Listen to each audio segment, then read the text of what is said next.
అయితే దీనిపై ఇప్పుడు ఫ్యూచర్ సిటీ జేఏసీ ఒత్తుల రఘుపతి గారి మాటల్లోనే ఏ పోరాటానికి వారు సిద్ధంగా ఉన్నారు.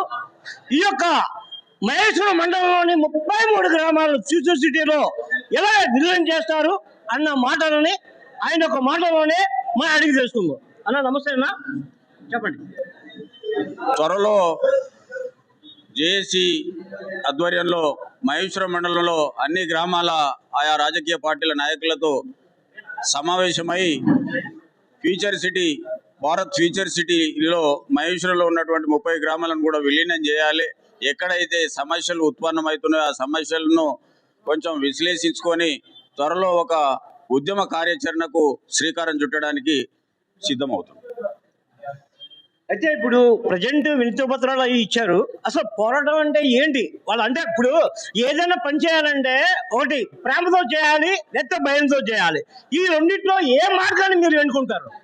ఇప్పుడు త్వరలో మహేశ్వరంలో ఉన్నటువంటి 30 గ్రామాల సర్పంచులు ఆయా రాజకీయ పార్టీ నాయకులతో మాట్లాడి త్వరలో ఒక నిర్ణయానికి వస్తాము. ఎవరైతే బీఆర్ఎస్ పార్టీకి చెందినటువంటి సర్పంచులు రిజర్వేషన్ ఇస్తలేరో వాళ్ళ గురించి ప్రజల్లోకి ఆయా గ్రామాల్లో వివరించి వాళ్ళు ఎందుకు అనుకుంటున్నారు అన్న విషయాన్ని కూడా మేము ప్రజల దృష్టికి తీసుకొస్తాం.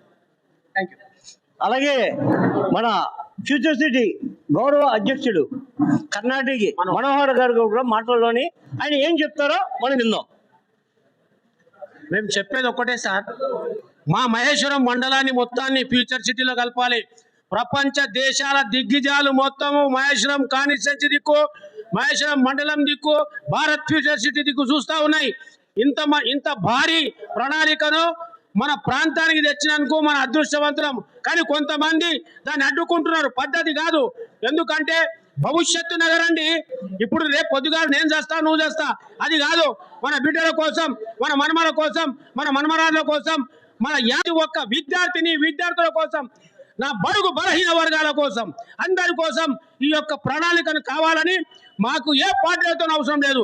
నా పేరు కర్ణాటి మనోహర్. నేను బీసీ ఉద్యమ నాయకుడిని, all India weavers federation core committee మెంబర్ను. ప్రజల కోసం, ప్రగతి కోసం ఈ నా దేహం. జై జేఏసీ. ఓకే, ఇప్పుడు 4 శతాబ్దాలుగా గట్టిగా చెప్పాలంటే 5 శతాబ్దాలుగా రాజకీయంలో ఉన్న సత్తా ఇంద్రారెడ్డి గారు మహేశ్వరం నియోజకవర్గంలో ఉన్న మహేశ్వరం మండలాన్ని ఎందుకు ఒక చిన్న చూపు చూస్తున్నారు? దీనిపై మీ వివరణ. సబితా ఇంద్రారెడ్డి గారిని మేము 3 పర్యాయాలు గెలిపించి భారతదేశంలోనే మొట్టమొదటి హోంశాఖ మంత్రిగా మీరు గెలిచినారు. మిమ్మల్ని మేము గౌరవిస్తాము. దయచేసి మీరు మా యొక్క అభివృద్ధిని అడ్డుకోకూడదు. మీరు మాకు అనుకూలంగా ఉండండి. మీకు మేము ప్రాణం ఇస్తాము. ఎందుకంటే మేమంతా మీరు ఎట్లా చెప్తే అట్లా విన్నవాళ్ళమే. మేము మీ కార్యకర్తలమే. ఇప్పుడు కాదు, ఎప్పటికైనా మీ కార్యకర్తలమే. కానీ ఇప్పుడు మా కడుపు మంట ఏంటంటే నోటి కాడికి వచ్చిన బుక్క కింద పడిపోతుంది. కొంతమంది లాక్కుంటున్నారు. అది పద్ధతిగా నీ కోసం కాదు, మన పిల్లల కోసం. భారత్ ఫ్యూచర్ అంటేనే ఒక భవిష్య నగరం. ఈ భవిష్య నగరాన్ని అడ్డుకుంటే మంచిది కాదు. ఇప్పుడు 32 గ్రామ పంచాయతీల సర్పంచం కూర్చొని దీనికి ఒక ప్రణాళిక తయారు చేసి దీన్ని ఎట్లా ముందుకు పోవాలి, ఏం సంగతి, శాంతియుతంగానే దీన్ని పరిష్కరించుకోవాలి. అవసరం అనుకుంటే ముఖ్యమంత్రి గారు దానికి పోయి నేను మాట్లాడతా. నాకు ముఖ్యమంత్రి గారు చాలా పరిచయం. ఎందుకంటే రేవంత్ రెడ్డి గారు నేను ఇద్దరం కూడా సిబిఎన్ స్కూల్లోనే చదివాము. సిబిఎన్ అంటే చంద్రబాబు నాయుడు స్కూల్లో చదివాము. అందుకే నేను రేపు 27 తారీఖు నాడు కేటీఆర్ గారు వస్తున్నారు. మరి మీరు వాయిస్ని ఏ విధంగా చూపిస్తారు?